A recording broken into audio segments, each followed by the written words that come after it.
અને લીલી પરિક્રમાને લઈને મહત્વનો નિર્ણય જૂનાગઢમાં ગિરનારની પરિક્રમાને સ્થગિત કરવામાં આવી છે. ખરાબ રસ્તાના લીધે આ પરિક્રમા સ્થગિત કરવામાં આવી.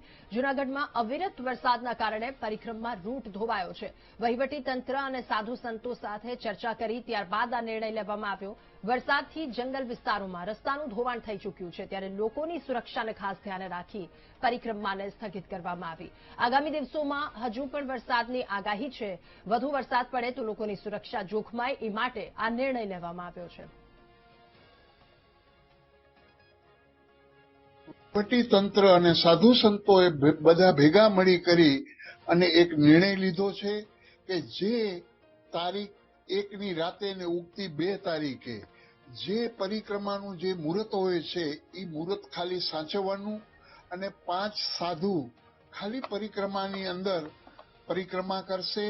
અને આમ પબ્લિકને ખાસ પ્રભુ હું અપીલ કરું છું, અમે તમારું જોઈ કરીને કહીએ છીએ, તમારું સારું જોવાનું એના માટે અમે અપીલ કરીએ છીએ કે આ વર્ષ પરિક્રમામાં તમે નહીં આવતા, જેનાથી તમને બહુ મુશ્કેલી થશે. અને પ્રભુ આમ જોવા જાય તો ભગવાન ગણપતિએ પણ એમના માતા પિતાની પરિક્રમા કરી હતી, તો એ પરિક્રમા પૃથ્વીની પરિક્રમા કહેવાય. એવી રીતે તમે પણ તમારા વડીલો પાસે આશીર્વાદ લઈ કરીને, જો તમારા નીતિ નિયમો હોય તો તમારા વડીલોના આશીર્વાદ લઈ કરી અને પરિક્રમા અહીંયા જ કરી લેજો. કેમ કે હજી પણ તારીખ 2 અને 5 ના વાવાઝોડાની હજી પણ આગાહી છે. सभी साधु संतों के साथ, कलेक्टर श्री के साथ, एमपी एमएलए के साथ गिरनार परिक्रमा का रूट चेक करने गए थे और हमने देखा इस बार परिक्रमा करना लगभग नामुमकिन जैसा ही है.